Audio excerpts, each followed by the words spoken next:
ही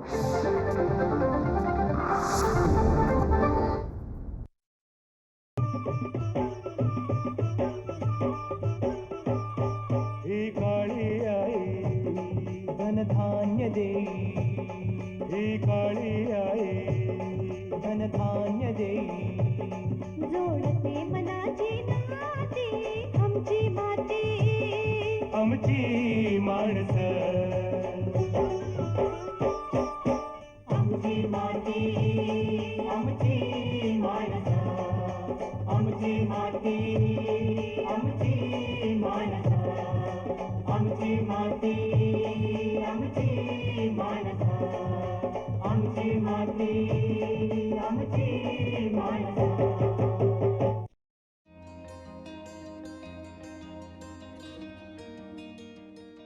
नमस्कार शेतकरी बंधूंनो, कृषी दर्शन या कार्यक्रमामध्ये मी सुषमा जाधव आपलं मनापासून स्वागत करते. शेतकरी बंधूंनो, भारत हा एक कृषी प्रधान देश आहे आणि अगदी पारंपरिक शेतीबरोबर आपल्याकडे इतरही शेतीबरोबरच जोडधंदे सुद्धा केले जातात. यामध्ये दुग्ध व्यवसाय मोठ्या प्रमाणात केला जातो. मात्र पारंपरिक पद्धतीनं जे पशुप्रजनन किंवा पशुपालक दुग्ध व्यवसाय करत असतात त्यामध्ये जास्तीत जास्त आपल्याला प्रगती कशी साधता येईल हा एक मोठा प्रश्न त्यांच्यासमोर उभा असतो. आणि पशुप्रजनन करत असताना पशुपालकांना अनेक समस्या अडचणी येत असतात. मग दुग्ध व्यवसायामध्ये चांगलं उत्पादन किंवा उत्पन्न मिळवण्यासाठी काय केलं पाहिजे यासाठी वेगवेगळ्या ठिकाणी त्यांना मार्गदर्शन पण मिळतं.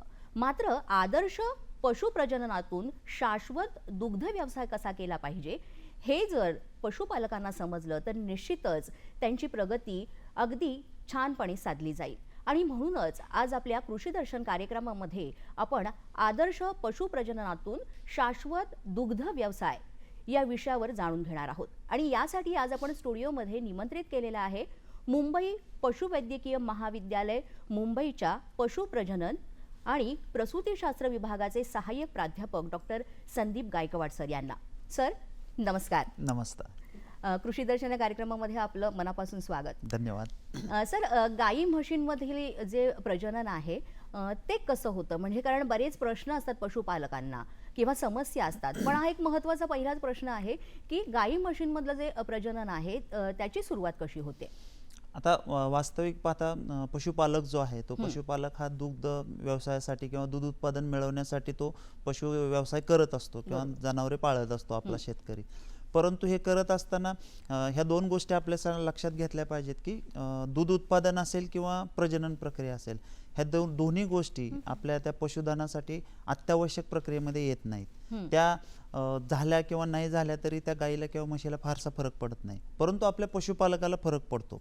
आणि म्हणून मग ती प्रजनन प्रक्रिया असेल किंवा दूध उत्पादन असेल, प्रोडक्शन, पुनरुत्पादन किंवा उत्पादन, ह्या ज्या प्रक्रिया आहेत ह्या प्रक्रिया व्यवस्थित पार पाडण्यासाठी शेतकऱ्याला थोडीशी अधिक काळजी घ्यावी लागते किंवा अधिकचं कष्ट घ्यावे लागतात असं मी म्हणेन. आणि हे करत असताना मग आपण जेवढं त्या पशुधनाची काळजी घेऊयात, त्यांना जास्तीचं खुराक असेल, आपला जो आहार असेल तो देऊयात, मग तो जो जास्तची ऊर्जा आपण म्हणू तर ती ऊर्जा दिलेली आहे ती मग उत्पादन आणि पुनरुत्पादन म्हणजे रिप्रोडक्शन याच्यासाठी वापरली जाईल.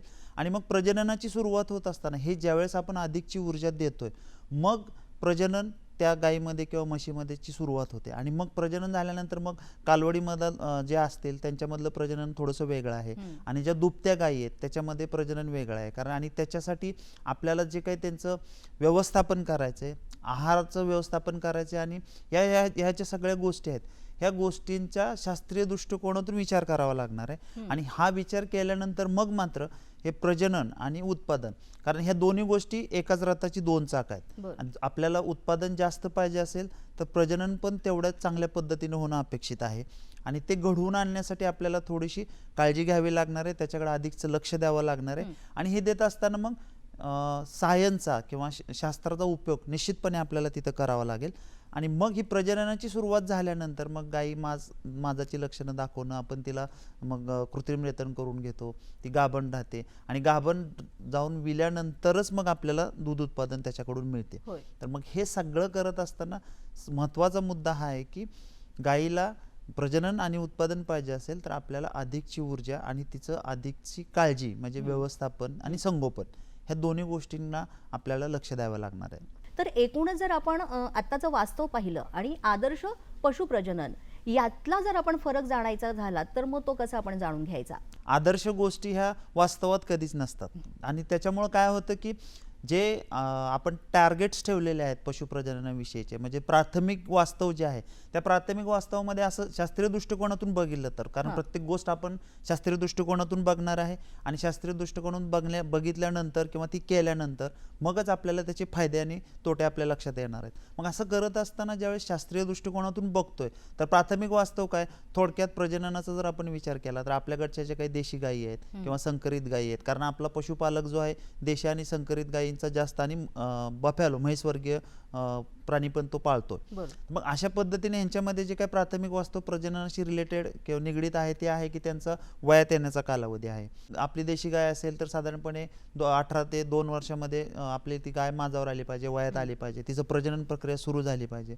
संकरित गाय असेल तर आपली अगदी 15 महिन्यामध्ये पण तिचं प्रजनन सुरू झालं पाहिजे. म्हैस असेल तर तिच्यामध्ये 2.5 ते 3.5 वर्षाच्या दरम्यान तिचं प्रजनन सुरू झालं पाहिजे. परंतु हे वास्तव ज्यावेळेस असतं पण प्रत्यक्षात आपण क्षेत्रीय स्तरावर बघतोय तर ह्या गोष्टी घडताना दिसत नाहीत. तर दुसरी गोष्ट अशी आहे की तिच्यामध्ये हा जो माजाचं चक्र आहे, योग्य वेळी अंड ओव्ह्युलेशन म्हणतो आपण त्याला, अंड विमोचन आहे, ते योग्य वेळी झालं पाहिजे. आणि नुसतं योग्य वेळी होऊन जाणार नाही तर तिनं गर्भधारणा जी आहे ती गर्भधारणा योग्य वेळेत करायला हवी. आता हे झालं वास्तव, म्हणजे प्राथमिक वास्तव. परंतु आपण प्रत्यक्षात ज्यावेळेस बघतोय, हे टार्गेट्स आहेत, प्रत्यक्षात बघतो तर असं घडत नाही. मग अगदी प्रजननाची सुरुवात खूप लेट होते. संकरित गाय असेल, अगदी आपल्या महाराष्ट्रामध्ये काही संकरित गाय आहेत की अगदी 9 महिन्यामध्ये त्यांचं प्रजनन प्रक्रिया सुरू झालेली आहे. त्याला कारणीभूत पशुपालक आहे, व्यवस्थापन त्याचं चांगलं आहे, आहार तिचा चांगला आहे, ह्या गोष्टी होत आहेत. पण मग हे घडवून आणण्यासाठी ज्यावेळेस ह्या आदर्शवरत गोष्टी आपल्या गोठ्यात घडतील, शेतकऱ्याच्या गोठ्यात घडतील, तेव्हा मग कुठंतरी आदर्श पशुप्रजनन सुरू झालंय असं आपण म्हणतो. आणि ज्यावेळेस आदर्श पशुप्रजनन सुरू होईल त्याचा फायदा मग आपल्याला दूध उत्पादनामध्ये मिळणार आहे. कारण ह्या दोन गोष्टी ज्या आहेत ह्या एकमेकाशी संलग्न आहेत, संघटित आहेत. आणि मग हे घडत असताना आपल्याला दूध उत्पादन मॅक्सिमम जास्तीत जास्त मिळवायचं आहे, तर मग आपल्याला प्रजननाकडे अगदी जाणीवपूर्वक लक्ष देणं गरजेचं आहे. आणि मग हे होत असताना मग हा जो फरक आहे आपल्याला आदर्श आणि आपल्याकडे जे सध्या घडतंय ते, तर हा फरक किंवा हा जो गॅप आहे तो आपल्याला कमी करायचा आहे. म्हणजे आपल्याला वाटचाल करताना आपल्या गाई म्हशीमध्ये किंवा पशुधनामध्ये आदर्श पशुप्रजनन कसं करता येईल या दृष्टीनं आपल्याला थोडेसे कष्ट म्हणण्यापेक्षा जे काही साध्या साध्या गोष्टी आहेत त्या गोष्टी आणि शेतकऱ्याच्या हातात आहेत. आणि हे करत असताना शेतकऱ्यांनी जर त्या गोष्टी लक्षात ठेवल्या तर मग मात्र आपली वाटचाल आदर्श पशुप्रजननाकडे होऊ शकते. एकूणच जर आपण संबंध पाहायला गेलं तर पशुप्रजनन आणि दुग्ध व्यवसाय याचा फार संबंध आहे. मग याचाच आपण भाग म्हणून आदर्श पशुप्रजनन आणि दुग्ध व्यवसाय ह्याचा जर संबंध जाणून घ्यायचा असेल तर तो कशा पद्धतीने आपल्याला सांगता येईल? आता प्रजनन आणि दूध उत्पादन आपण असं म्हणतोय की ह्या दोन्ही गोष्टी एकमेकाशी निगडीत आहेत, संलग्न आहेत. आदर्श आपण आता सध्या जे पशुप्रजनन सुरू आहे किंवा क्षेत्रीय स्तरावर बघतो की पशुप्रजननाचं म्हणजे दूध उत्पादनाची जी गोष्ट आहे किंवा दूध उत्पादनासाठी आपण ज्या गोष्टी घडवून आणतोय, तर असं होतंय की आपण एखाद्या गायीचं एखाद्या म्हशीचं एका वेतातलं दूध किंवा दूध उत्पादन आहे किती आहे त्याच्यानुसार मग आपली त्याची बाजारातली आपण किंमत ठरवतो किंवा शेतकरी पण हा विचार करतो. परंतु शास्त्रीय दृष्टिकोनातून बघितलं तर जो प्रजननक्षम कालावधी आहे एखाद्या गायीचा किंवा म्हशीचा, त्या प्रजननक्षम कालावधीमध्ये तिचं जास्तीत जास्त दूध उत्पादन किती झालंय, तर ह्या दृष्टिकोनातून आपल्याला ते पाहणं गरजेचं असेल. ज्यावेळेस व्यावसायिक दृष्टिकोन ठेवतोय आपण, व्यावसायिक दृष्टिकोन ठेवताना मग मात्र आपल्याला ह्या गोष्टींचा विचार करावा लागणार आहे. आणि मग ह्या गोष्टीचा विचार करताना एक तिचं जे प्रजननक्षम आयुष्य आहे एखाद्या गायीचं किंवा म्हशीचं ते एका ठराविक किंवा विशिष्ट वयात सुरू होतं आणि विशिष्ट वयानंतर ते थांबतं. आणि त्याच्या दरम्यान आपल्याला तिचं जास्तीत जास्त उत्पादन घ्यायचं असेल तर मग मात्र आपल्याला तिच्यापासून मिळणारी वासरं, म्हणजे काय, आपण जर आपलं जर दुग्ध व्यवसाय किंवा डेअरी इंडस्ट्री बघितलं तर त्याचे 2 मुख्य घटक आहेत. एक म्हणजे दूध उत्पादन आणि दुसरं म्हणजे त्याचं वासरू. आणि ह्या 2 गोष्टी, ह्या डेअरी इंडस्ट्री जी आहे किंवा हा दुग्ध व्यवसाय त्याला फायदेशीर घडवायचं असेल तर ह्या 2 गोष्टी आपल्याला त्याच्याकडून वेळेत करून घेणं गरजेचं आहे. आणि याची सर्वस्वी जबाबदारी आहे ती पशुपालकावर येऊन पडते. आपण जनावरं आहेत किंवा गाई म्हशी आहेत, पशुधन आहेत, पशुपालक जरी आपण म्हणत असलो स्वतःला, तरी मला असं कुठंतरी वाटतं की आपण आपण म्हणजे ते आपलं पालन करतायत. आपण फक्त त्यांना खाद्य देतोय किंवा निवारा देतोय, परंतु त्यांचे जे काही उत्पादन आहे, दूध उत्पादन असेल, मांस असेल, अंडी असेल, जे काही असेल, तर त्याच्यावर आपली उपजीविका, शेतकऱ्याची उपजीविका चालते. आणि मग ह्या गोष्टी करत असताना दुग्ध व्यवसाय ज्यावेळेस आपल्याला जोमानं करायचा आहे, फायदेशीर करायचा आहे, मग तुम्हाला प्रजनन एका वर्षामध्ये त्या गाईनं किंवा म्हशीनं किती दूध दिलं, आणि दरवर्षी आपण त्या दुग्ध व्यवसायाचा विचार केला तर आपल्या फ्लॉकमध्ये, शेतकऱ्याच्या गोठ्यामध्ये ज्यावेळेस आपण विचार करतो दुग्ध व्यवसायाचा, ज्याच्याकडे 10 गायी आहेत, 10 म्हशी आहेत, मग जिथं नंबर ऑफ ॲनिमल्स वाढत आहेत, तर तिथं त्यांच्या गोठ्यामध्ये वर्षभर दूध उत्पादन कसं चालू राहील. तर वर्षभर दूध उत्पादन सुरू राहिलं तर मग मात्र तो जो गोठा आहे किंवा तो जो शेतकरी आहे तो निश्चितपणे फायद्यात पडतोय. पण असं होताना दिसत नाही. बऱ्याचसा काही कालावधी असतो 1 वर्षाचा की आपल्याकडे पूर्ण दूध नसतं, म्हणजे सगळे जे आपल्याकडचे गाई म्हशी आहेत ते दुधामध्ये नसतात, आणि त्याच वेळेला त्या गाभण पण नसतात. ही खूप धोक्याची सूचना आहे. ही खूप म्हणजे व्यवसायाच्या दृष्टीनं, दुग्ध व्यवसायाच्या दृष्टीनं थोडंसं कुठंतरी आपण नुकसानीकडे जातोय. आणि म्हणून मग प्रजनन हे जे आहे, हे प्रजनन तुम्हाला आदर्श करायचे म्हणजे त्याचे काहीतरी एक मापदंड आहेत, त्याचे मानकं आहेत. त्या मानकात आपल्याला ते पशुप्रजनन आणि व्यवसाय हा जो काही दूध उत्पादन आहे हे आपल्याला बसवावं लागेल. आमची माती आमची माणसं. जसं तुम्ही आता म्हणालात की मानकं आहेत त्यामध्ये, तर ती नेमकी काय आहेत, किंवा जर आदर्श पशुप्रजनन करायचं असेल तर कोणत्या घटकांचा प्रामुख्यानं पशुपालकांनी या गोष्टीमध्ये समावेश केला पाहिजे? आता आपण आदर्श पशुप्रजनन किंवा ह्या गोष्टी राबवत असताना ही काय अशी शासकीय किंवा ही योजना नाही आहे. तर ही जी अभियान आहे, अभियानच म्हणू आपण, किंवा ही चळवळ आहे, ही चळवळ आपल्याला प्रत्येकाला आपल्या गोठ्यात राबवावी लागणार आहे. आणि त्याच्यामध्ये मग तो शेतकरी असेल, तो पशुवैद्यक असेल, किंवा ती स्वतः गाय किंवा गाय म्हैस असेल, ह्या तिघांचा समावेश असतो. आणि ह्या तिघांमध्ये योग्य समन्वय असेल तर मग मात्र आपल्याला ते जे काही पशुप्रजनन आहे, आदर्श पशुप्रजनन जे म्हणतोय आपण, ह्या तिघांच्या समन्वयातून ते आपल्या गोठ्यामध्ये त्याची अंमलबजावणी होणार आहे. परंतु हे होत असताना मग जे मानांकन आहे, त्याचं मापदंड जे आहेत, पॅरामीटर्स आहेत, तर माझ्या गोठ्यामध्ये शेतकऱ्यांना हा विचार करायला पाहिजे की मी वर्षात किंवा कधीही मी माझ्या गोठ्यात गेलो तर माझ्या गोठ्यामध्ये दूध देणाऱ्या गायी किती आहेत, त्यांचं प्रमाण किती आहे, त्याचा दर किती आहे, किंवा माझ्या गोठ्यामध्ये प्रेग्नंट म्हणजे गाभण असलेल्या गायी किंवा म्हशी किती आहेत, ज्याच्याकडे 10, 20, 25 गायी आहेत. एक जर गाय असेल, जे काय आपले अल्पभूधारक शेतकरी बांधव आहेत त्यांच्यासाठी एक गाय असेल तर त्यांच्यासाठी तेच 100 आहे. आणि त्याचा विचार वर्षभर करायचा आहे आपण. पण ज्यांच्याकडे जास्त गायी म्हशी आहेत त्यांनी मात्र हे पर्सेंटेजमध्ये, टक्केवारीत काम करणं गरजेचं आहे. म्हणजे आपण आपल्या गोठ्यात गेल्यानंतर साधारणपणे 70 ते 80% गायी ह्या दुभत्या असल्या पाहिजेत. वर्षभरात कधीही तो शेतकरी आपल्या गोठ्यात गेला तर 70 ते 80, आपण अगदी खालची लेवल जरी पकडली, 80%ची जरी पकडली, 70%ची पकडली, तरी 10 माझ्याकडे गायी म्हशी असतील, त्या शेतकऱ्याकडे असतील, तर 7 गायी तुमच्या कधी पण दुधात असल्या पाहिजे. आता हा एक मापदंड झाला. कारण मग आपण हे मापदंड ठरवताना प्रजनन आणि उत्पादन ह्या दोन्ही गोष्टींचा एकत्रित विचार करतोय. आणि हे मापदंड ठरवतो, हा जो पॅरामीटर आहे, 70% 80% गायी तुमच्या दुधात पाहिजे. दुसरी गोष्ट, ज्या दुधात नाही आहेत, आपण समजा असं गृहीत धरूया की 20% गायी दुधात नाही आहेत, म्हणजे 20% गायी भाकड आहेत. पण त्या भाकड नुसत्या असून चालणार नाही, तर त्या भाकड गायी पण गाभण असल्या पाहिजेत. म्हणजे दुधातल्या म्हणजे, आणि हे आपण अगदी शास्त्रोक्त बघितलं तर आपल्या भारतीय व्यवस्थेमध्ये किंवा आपली जी कंडिशन आहे, इंडियन कंडिशन आहे, त्याच्यामध्ये आपण 50% गायी जरी म्हटलं तरी ओव्हरऑल तुम्ही ज्यावेळेस फार्मचा विचार करताय, तुमच्या गोठ्याचा विचार करताय, तर तुमच्याकडे अगदी साध्या सोप्या भाषेत सांगायचं म्हटलं 50% गायी तुमच्या ह्या गाभण आणि दुभत्या पाहिजेत. आणि मग हे ज्यावेळेस चक्र चालवायचं, हे चक्र चालवायचं असेल तर मग मात्र तुम्हाला जे काही पशुप्रजनन आहे त्याच्याकडे थोडंसं लक्ष द्यावं लागतं. आणि त्याचा सुरुवात जी आहे, याचा एक सगळ्यात महत्त्वाचं जे पॅरामीटर आहे की माज ओळखण्याची प्रक्रिया. आता ही माज ओळखण्याची प्रक्रिया, कारण होतं काय, आजकाल आपल्याकडं कृत्रिम रेतन झालेलं आहे. कृत्रिम रेतनामुळे बऱ्याच अंशी काय झालं की जे माज ओळखण्याची जी प्रोसेस आहे, जी काही प्रक्रिया आहे, त्या प्रक्रियेची जबाबदारी पशुपालकाकडे किंवा माणसाकडे येऊन गेली. आणि त्याच्यामुळे त्याच्यामध्ये अनेक चुका व्हायला लागल्यात. आणि मग हा आपला जो पर्सेंटेज आहे, इस्ट्रस डिटेक्शन म्हणतो आम्ही त्याला सायंटिफिक भाषेमध्ये, जिथं तुमची इस्ट्रस डिटेक्शन, माज ओळखण्याचे प्रमाण जे आहे 60 ते 70% जाते, हे असायला पाहिजे आयडियल.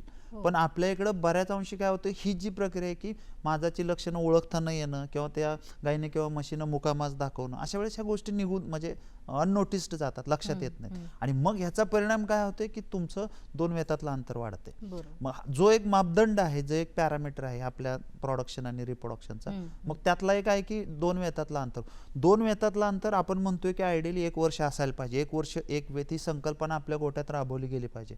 बऱ्याच वेळा शासनाच्या माध्यमातून, विविध योजनाच्या माध्यमातून किंवा पशुसंवर्धन विभागाचे आमचे अधिकारी ह्या योजनेचा पुरेपूर पाठपुरावा करतायत की बाबा प्रत्येक शेतकऱ्याच्या गोट्यामध्ये ही योजना कशी अंमलबजावणी करता येईल, 1 वर्ष आणि 1 वेत. परंतु आपण 13 किंवा 14 महिने जरी म्हटलं आयडियल, आपण ठीक आहे, प्रत्येक वेळी आदर्शवृत्त गोष्टी आपल्याला अस्तित्वात किंवा अंमलबजावणी करणं शक्य नसतं, त्याला अनंत अडचणी असतात. परंतु 1-2 महिन्याचा जरी फरक पकडला आपण धरला तरी परंतु 14 महिने पण नाहीये. क्षेत्रीय स्तरावर विचार केला तर 2 वेतातलं अंतर खूप आहे. बरोबर. आणि मग हा जो पॅरामीटर आहे तो परत थोडासा लांबतोय. आणि मग हे जी मानांकनं आहेत की बाबा तुमच्या गोठ्यामध्ये गायी किती दुभत्या आहेत, किती भाकड आहेत, किती गाभण आहेत, किती गाभण नाही आहेत, ह्याचं सगळं प्रमाण हे ज्यावेळेस तुमचं आयडियल व्हायला सुरुवात होईल, आता आयडियल निश्चितपणे नाही आहे ज्यावेळेस आपण क्षेत्रीय स्तरावर विचार करतोय, तर हे करत असताना प्रजननाचा विचार करायचा. ह्या गोष्टी आपल्या सगळ्या दूध उत्पादनाशी रिलेटेड झाल्या. प्रजननाशी रिलेटेड पॅरामीटर घेतला आपण तर मग तुमच्या गायीचं पहिल्यांदा गाभण राहण्याचं वय किती आहे, तुमची गाय विल्यानंतर पहिल्यांदा तिचं माझ चक्राची सुरुवात कधी होते, माझ चक्राची सुरुवात झाल्यानंतर मग तिचं गाभण कधी राहते. नुसती माझ चक्राची सुरुवात झाली की ती गाय गाभण होईल असं नसतं. तर मग ह्या सर्व गोष्टींचा समावेश हा आपल्या पॅरामीटर्समध्ये पाहिजेत. म्हणजे हे पॅरामीटर्स फार मोठं त्याच्यामध्ये एकदम उच्च शास्त्र किंवा रॉकेट सायन्स म्हणू आपण असं नाही. फक्त छोट्या छोट्या ज्या गोष्टी घडतायत किंवा आपल्याला त्या आपल्या क्षेत्रीय स्तरावर घडवून आणायचे आहेत, त्या शेतकऱ्यांनी पशुवैद्यक आणि गाय म्हणजे मगाशी आपण जसं म्हणलं की हे 2-3 घटक जे आहेत आदर्श पशुप्रजननामध्ये, ह्या सगळ्यांचा समन्वय घडवून आणला की मग कुठंतरी हे जे पॅरामीटर्स आहेत आपल्या शेतकऱ्याच्या रेंजमध्ये म्हणजे थोडंसं ते कुठंतरी ते अचीव करू शकतात असं होऊ शकतं. म्हणजे या एकंदरीत या सगळ्या गोष्टींचं सर्वेक्षण करणं, अभ्यास करणं फार गरजेचं आहे पशुपालकांनी. बरोबर. त्यानंतर तुम्ही म्हणालात की गाभण राहिल्यानंतर सुद्धा अतिशय काळजी घेणं गरजेचं असतं पशुपालकांना. मग एकदा का गायी किंवा म्हैस ही जी गाभण राहिल्यानंतर ती काळजी कशी घेतली पाहिजे पशुपालकांनी, त्यांचं जे आहार चक्र आहे ते कसं त्यांनी सांभाळलं पाहिजे? पोषण हा प्रजननाचा पाया आहे असं म्हणलं तरी हा वेगळं ठरणार नाही.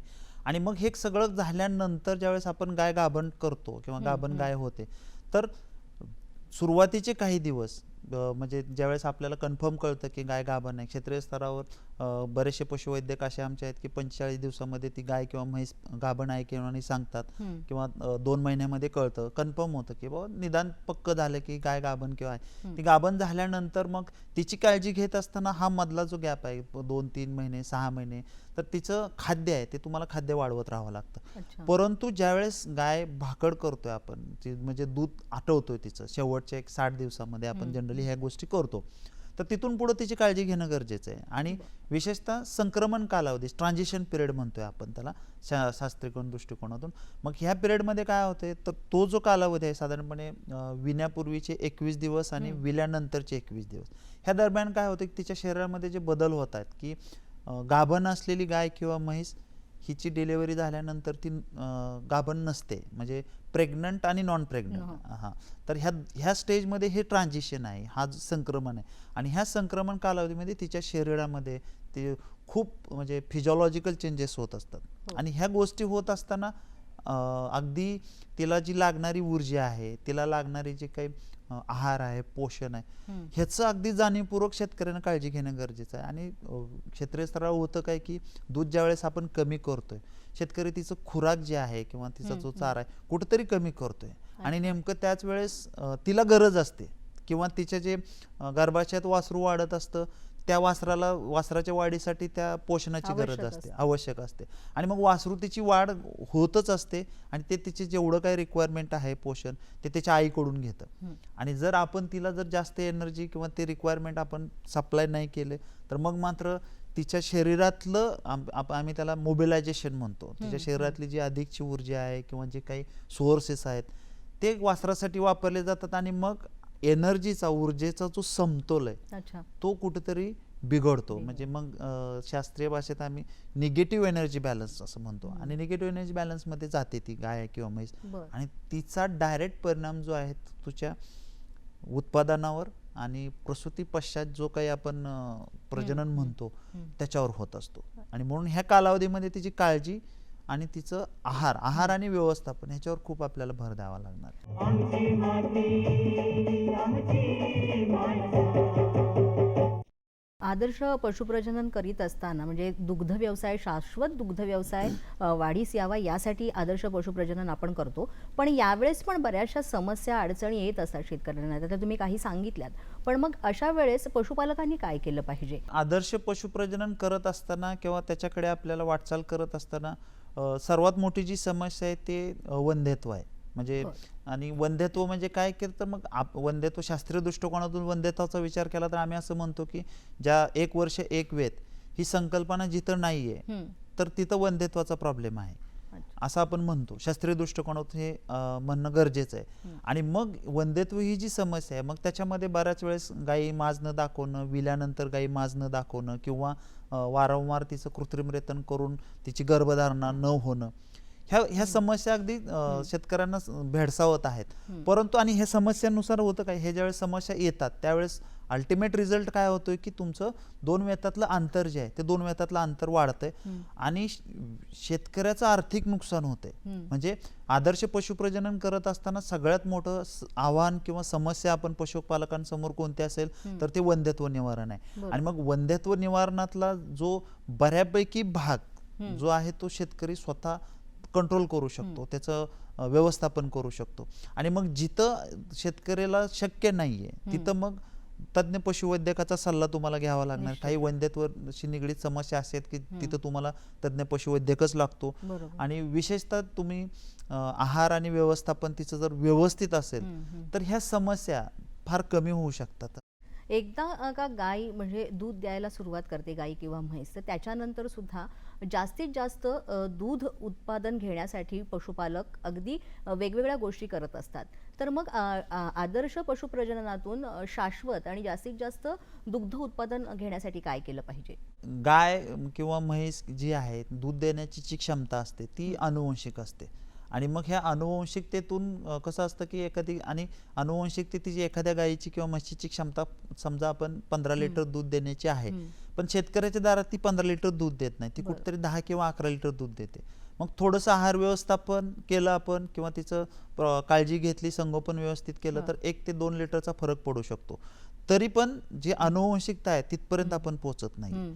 मग आता हे करत असताना मग तिचं जे मगाशी सांगितल्याप्रमाणे प्रजननक्षम आयुष्य, रिप्रोडक्टिव्ह लाईफ आहे, तर आपल्याला ते टार्गेट कुठेतरी ठेवावं लागेल. कारण दर वेतातलं प्रत्येक वेतातलं दूध उत्पादन ही संकल्पना आता जुनी झालेली आहे. तर नवीन संकल्पनेत एखाद्या गाई म्हशीचं जे काही प्रजननक्षम आयुष्य आहे त्या प्रजननक्षम आयुष्यामध्ये आपण जास्तीत जास्त दूध उत्पादन कसं घेऊया, तर या दृष्टीनं आपल्याला प्रयत्न करणं गरजेचं आहे. आणि मग हे प्रयत्न करत असताना ज्यावेळेस आदर्श ह्याच्यासाठीच म्हणायचे की मगाशी आपण जे दिलेले मानकं होते, पॅरामीटर्स होते, हे पॅरामीटर्स आपल्या गोट्यात कसे अस्तित्वात येतील.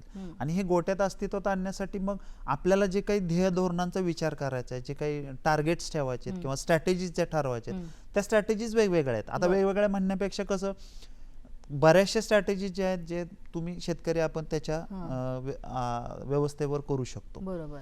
मग सर्वात महत्वाचं काय, सुरुवात आपल्याला अगदी आहारातून करावी लागणार आहे. न्यूट्रिशनल स्ट्रॅटेजी म्हणतो आपण त्याला.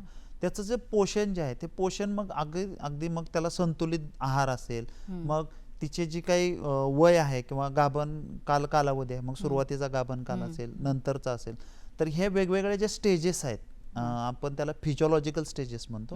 ह्या स्टेजेसच्या दृष्टिकोनातून त्या स्टेजेसचा विचार करून जर आहार आपण दिला, त्या प्रमाणात एनर्जी आपण तिला, ऊर्जा आणि प्रथिनं ही आपण तिला सप्लाय केली, प्रोव्हाइड केली, तर मग मात्र काय होईल की आपोआपच तुमचं जे लागणारी गरज आहे ती तिची आपण ती पूर्ण करणार आहे, तिची गरजा पूर्ण करतोय. आणि गरजा पूर्ण केल्यानंतर मग मात्र आपल्याला दूध उत्पादनाकडे जाता येतं. आता आपण पाहतो की तरुण पिढी जास्तीत जास्त आदर्श पशुप्रजनन आणि दुग्ध व्यवसायाकडे वाढते. ते एकूणच जर तुम्ही या पशुपालकांना संदेश द्यायचा झाला तर काय द्याल? कुठलाही पशुपालक आता आपण सांगितल्याप्रमाणे तरुण पिढी या दुग्ध व्यवसायाकडे वळालेली आहे. आणि आतापर्यंत शेतीशी निगडीत म्हणजे हा ऍडजस्टंट बिझनेस म्हणत होतो आपण, हा आता जोडधंदा म्हणत होतो, पण हा आता मुख्य व्यवसाय झालाय. बऱ्याच म्हणजे शेतकरी असेल, तरुण शेतकरी म्हणेन मी, ते ह्या दुग्ध व्यवसायाकडे वळालेले आहेत. आणि हे करत असताना मग आपल्या गोठ्यामध्ये आदर्श पशुप्रजनन राबवण्यासाठी एक आता आपण सांगितल्याप्रमाणे त्याचं पशुपोषण किंवा आहार याचा गांभीर्याने विचार करायचा आहे, कारण पोषण ही सर्वात महत्त्वाची गोष्ट आहे, हा पाया आहे.